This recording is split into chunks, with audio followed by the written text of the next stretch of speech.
Laura espère évidemment, en publiant le livre de sa mère en pleine campagne électorale, faire avancer le débat sur l'euthanasie. Elle reprend donc le dernier combat de sa maman, qui n'a eu ni le temps ni la force d'aider son fils à mourir. Eddie est depuis 10 ans sur son lit d'hôpital, de plus en plus végétatif, emmuré dans sa tétraplégie.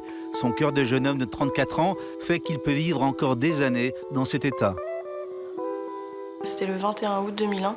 Mon frère partait pour travailler Et sur la route, il n'a pas eu le temps d'arriver. On ne sait pas ce qui s'est passé. Il y a un tracteur qui l'a fauché.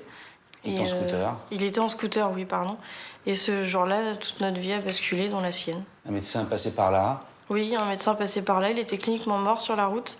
Et ce médecin-là avait une valise d'urgence dans sa voiture et lui a injecté de l'adrénaline directement dans le cœur, ce qui a fait repartir son cœur.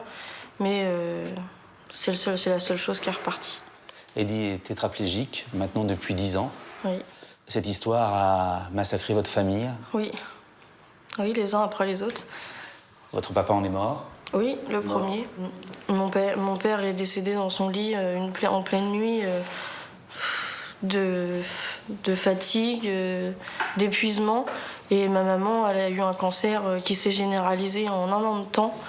C'est pas pour rien, ça faisait 10 ans qu'elle s'occupait de mon frère, elle s'était vouée corps et âme pour lui, et elle en est morte, oui. Donc maintenant, il est à l'hôpital. Oui, il est à Saint-André-de-l'Eure. Donc maintenant, c'est vous qui vous occupez de votre frère?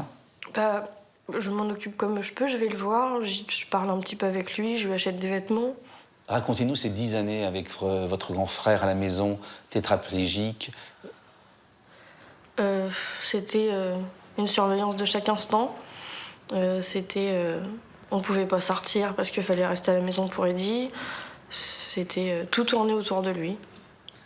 Votre mère va d'ailleurs établir un lien fusionnel avec son fils. Oui. Il faisait une crise d'épilepsie. Ma maman n'avait pas besoin d'injecter quoi que ce soit. Elle avait juste à lui parler, il se calmait.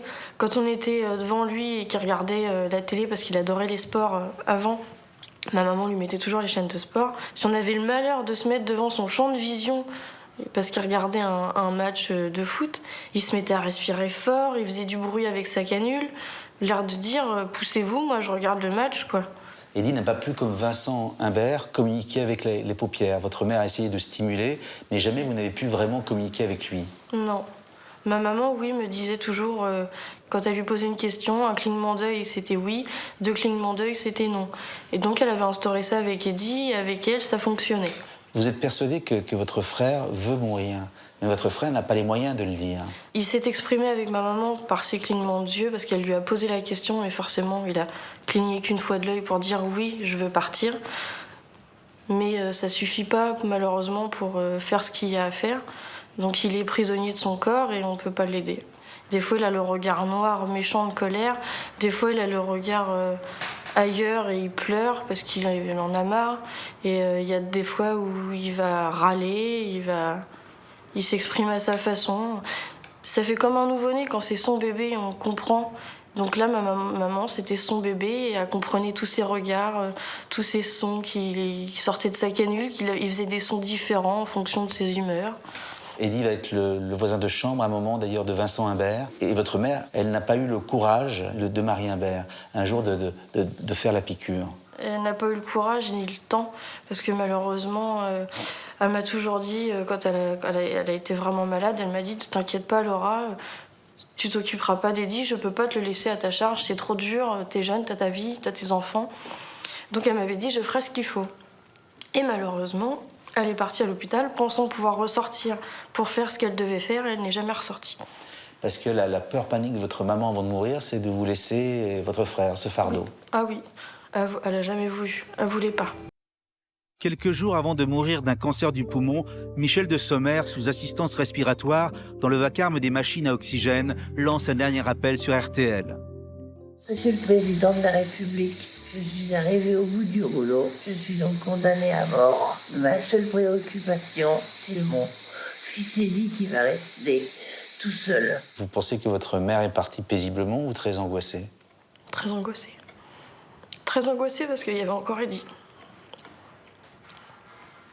Et elle savait pas ce que ça allait être à les donner parce que malheureusement elle est morte avant. Donc je pense qu'elle est partie avec le stress de Que va devenir Eddie? Maintenant qu'il n'y a plus votre mère tout le temps avec lui, est-ce qu'il a changé? Oui, moi je trouve qu'il a changé, ouais. Moi je lui parle, il me regarde plus, comme si qu'il faisait la tête. C'est ça. Lorsque vous lui avez annoncé la mort de votre maman, est-ce qu'il a eu une réaction? Il a pleuré. Vous comprenez que c'est un problème éthique très compliqué. Oui. Est-ce que vous êtes intimement persuadé que votre frère a envie de mourir? Oui, oui, oui, parce qu'une vie comme ça ne vaut pas d'être vécue. Il est quand même tout seul, sur son lit d'hôpital, et il passe ses journées à regarder par la fenêtre. Vous voudriez vivre comme ça?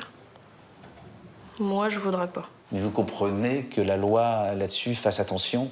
On a instauré le droit à laisser mourir, mais pas encore la mort assistée. Oui, oui, je comprends, c'est compliqué pour tout le monde.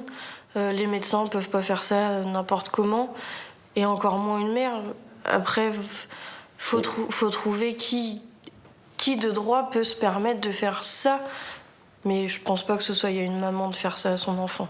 Ni une sœur? Non plus. C'est dur à porter. Mais moi, j'ai ma vie, j'ai mes 3 enfants. Si je fais ça, je pourrais peut-être plus jamais me regarder en face quand même. Même si je suis persuadée qu'ils me le demandent. Mais c'est quand même dur de faire ça. Il faut dire que vos parents ont essayé à un moment d'aider votre frère à mourir. Un jour, votre mère a surpris votre père en train d'essayer d'étrangler Eddie. Oui, c'est vrai, c'est ça, oui. Elle voulait pas lui réserver une mort comme ça. Donc elle a poussé mon père et mon frère a repris sa respiration et il ne s'est rien passé. Donc c'est un cauchemar absolu. Oui, c'est des échecs à répétition que ma mère a dû encaisser tout au long de sa vie. Et elle est partie avant lui et c'est la seule chose qu'elle ne voulait pas qu'il se passe. Votre mère dit dans son livre posthume qu'elle a un peu négligé ses autres enfants, qu'elle s'est occupée que de Eddie. Mais c'est Eddie a normal. pris toute la place. Non, on n'y en veut pas. C'était normal. Vous avez souffert de ça? Oui. Tous les enfants en souffriraient.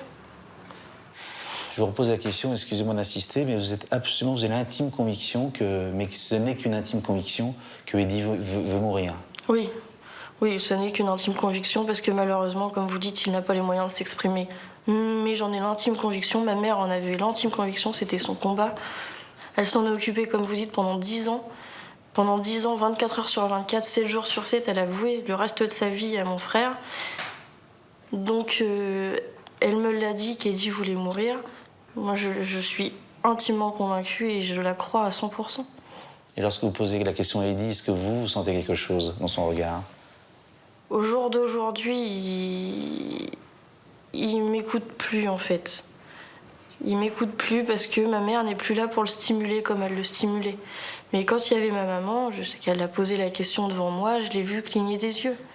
Vous vous sentez investi d'une mission, vous, aujourd'hui, maintenant que votre mère est décédée? Oui, je reprends sa mission. C'est un devoir. C'est mon devoir de monter la parole de ma mère à sa place. Elle n'est plus là pour le faire, donc je le fais pour elle. Pour qu'elle ne soit pas morte pour rien. Voilà. Parce que malheureusement, elle est morte en n'ayant pas eu ce qu'elle voulait. Eddie est toujours en vie et la loi n'est pas passée.